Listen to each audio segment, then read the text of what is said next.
ദൈവനാമത്തിന് മഹത്വമുണ്ടാകട്ടെ. സഹോദരങ്ങളെ, നമുക്ക് ഈ ലോകത്തിലെ ഏതെങ്കിലും ഒരു മനുഷ്യനെ പൂർണ്ണമായി വിശ്വസിക്കാനാകുമോ? ആത്മാർത്ഥമായും സത്യസന്ധമായും മറുപടി പറയുകയാണെങ്കിൽ ആവില്ല എന്ന് തന്നെയാണ് ഉത്തരം. നമ്മുടെയൊക്കെ ജീവിതമെടുത്താൽ പലതും നമുക്ക് കാണാനാകും. പരുഷമായി പെരുമാറിയ ഒരു കടക്കാരൻ, കടം വാങ്ങിയ ഉപകരണങ്ങൾ തിരികെ തരാത്ത ഒരു അയൽക്കാരൻ, വർഷങ്ങളായി അകന്നുപോയ ഒരു സുഹൃത്ത്, ഒരു രഹസ്യം വഞ്ചിച്ച ഒരാൾ, അന്യായമായി പിരിച്ചുവിട്ട ഒരു മേലധികാരി, ഒറ്റിക്കൊടുത്ത ഒരു സുഹൃത്ത്, ആവശ്യ സമയത്ത് നമ്മെ അവഗണിക്കുന്ന അയൽക്കാരൻ, അങ്ങനെ പലതും നമുക്ക് അനുഭവമുണ്ടാകും. എന്നാൽ എങ്ങനെയുള്ളവരുമായി സമൂഹത്തിൽ ജീവിക്കാൻ നമ്മൾ നിർബന്ധിതരാകുന്നു? ഇത്തരം അവിശ്വാസത്തെ യേശു എങ്ങനെയാണ് കൈകാര്യം ചെയ്തതെന്ന് നമുക്ക് നോക്കാം. യേശുവിൻ്റെ ഈ ഭൂമിയിലെ ജീവിതകാലത്ത് പലരും യേശുവിനോടും ഇത്തരത്തിൽ പെരുമാറിയിട്ടുണ്ട്.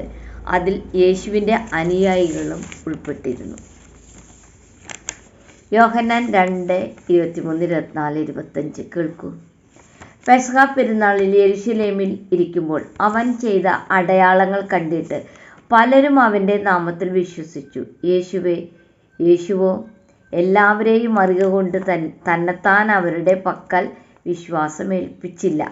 മനുഷ്യനിലുള്ളത് എന്ത് എന്ന് സ്വതവേ അറിഞ്ഞിരിക്കയാൽ തനിക്ക് മനുഷ്യനെക്കുറിച്ച് യാതൊരുത്തൻ്റെയും സാക്ഷ്യം ആവശ്യമായിരുന്നില്ല. യേശു മനുഷ്യർ വിശ്വസിക്കുന്നത് കണ്ടിട്ട് അവരിൽ വിശ്വാസമർപ്പിച്ചിരുന്നോ? ഇല്ല. കാരണം യേശു ദൈവപുത്രനാണ്. യേശുവിന് അവരുടെ ഉള്ളിലുള്ളത് എന്താണെന്ന് അറിയാമായിരുന്നു. മനുഷ്യരായ നമുക്ക് അതറിയുകയില്ലല്ലോ. അതിനാൽ നാം കരുതിയിരിക്കണം. യേശു എല്ലാവരെയും സ്നേഹിച്ചിരുന്നു. സ്നേഹം നിരുപാധികമാണ്. വിശ്വാസമാണെങ്കിലോ നേടിയെടുക്കേണ്ടതാണ്.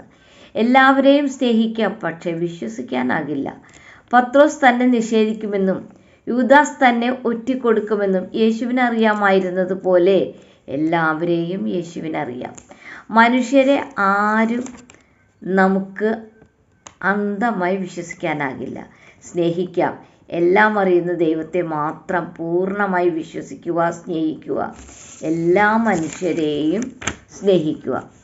ജഡത്തിലായിരിക്കുന്ന മനുഷ്യൻ ബലഹീനനാണ്. പൂർണ്ണനായ ദൈവത്തിൽ പൂർണ്ണ ആശ്രയത്വം വയ്ക്കുമ്പോഴാണ് ബലഹീനതയിൽ പൂർണ്ണതയുണ്ടാകുന്നത്. ആ അവസ്ഥയിൽ മാത്രമേ നമുക്ക് ആരെയും വിശ്വസിക്കാനാകൂ. നാം ഒരു ബിഷപ്പിനെയോ പാസ്റ്ററെയോ വിശ്വാസി എന്ന് വിളിക്കപ്പെടുന്നവനെയോ നോക്കി ജീവിച്ചാൽ എന്താകും? നാം യേശുവിൻ്റെ പേരിൽ സ്ഥാപനങ്ങൾ ഉണ്ടാക്കുകയും നിയമങ്ങളുടെ മേൽ നിയമങ്ങൾ ഉണ്ടാക്കുകയും ഒടുവിൽ പ്രതിരോധിക്കാവുന്ന ഒരു മതഘടന ഉണ്ടാക്കുകയും ചെയ്യും. അത് സംരക്ഷിക്കാൻ, ധനസഹായം നൽകാൻ, സമ്പന്നമാക്കാൻ നമ്മുടെ സമയത്തിൻ്റെ ഭൂരിഭാഗവും ചെലവഴിക്കും. അത് നമ്മുടെ സ്വഭാവമാണ്. തകർന്നവർക്കും ദരിദ്രർക്കും പാപികൾക്കും ഇവ എത്ര കണ്ട് ഉപകാരപ്രദമാകും. അവർ പിന്തിരിയപ്പെടും. യേശു നമ്മെ വിശ്വസിക്കാത്തതിൻ്റെ കാരണം നാം യേശുവിനെ യഥാർത്ഥ യേശു അല്ലാത്ത ഒന്നാക്കി മാറ്റുമെന്ന് യേശുവിനെ അറിയാവുന്നതുകൊണ്ടാണ്. യേശുവിനെ വഹിക്കുന്നവർ അസഹനീയരായ പരീശന്മാരായി മാറുന്നു. യേശുവിനെ എല്ലാവരെയും കുറിച്ച് എല്ലാം അറിയാമല്ലോ. യോഹന്നാൻ 21:15-17 വരെ വായിച്ചാൽ യേശുവിനോടുകൂടെ മരിക്കാൻ തയ്യാറാണെന്ന് പറഞ്ഞതിന് ശേഷം 3 പ്രാവശ്യം തള്ളിപ്പറഞ്ഞ പത്രോസിനോട് 3 പ്രാവശ്യം തന്നെ സ്നേഹിക്കുന്നുവോ എന്ന് ചോദിച്ചപ്പോൾ പത്രോസ് പറയുന്നുണ്ട്, കർത്താവേ, നീ സകലതും അറിയുന്നു എന്ന്. പത്രോസിൻ്റെ അനുഭവമാണത്. യേശു എല്ലാവരെയും സ്നേഹിക്കുന്നു, തമ്മിൽ സ്നേഹിക്കാൻ ആവശ്യപ്പെടുകയും ചെയ്യുന്നു. നാം യേശുവിൽ വിശ്വാസമർപ്പിച്ച് മനുഷ്യരെ സ്നേഹിക്കണം. അല്ലാതെ നാം മനുഷ്യരിൽ വിശ്വാസമർപ്പിച്ചാൽ നിരാശപ്പെടേണ്ടതായി വരും.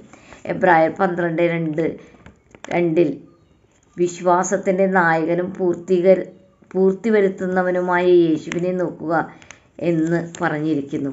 അതിനാൽ സഹോദരങ്ങളെ, നാം ചുറ്റുമുള്ള മനുഷ്യരെ നോക്കാതെ യേശുവിനെ നോക്കി യേശുവിൽ വിശ്വാസമർപ്പിച്ച് യേശു ചെയ്തത് ധ്യാനിച്ച് ജീവിച്ചാൽ ക്രിസ്തീയ ജീവിതത്തിൻ്റെ ആത്യന്തിക ലക്ഷ്യമായ നിത്യത കൈവശപ്പെടുത്താം.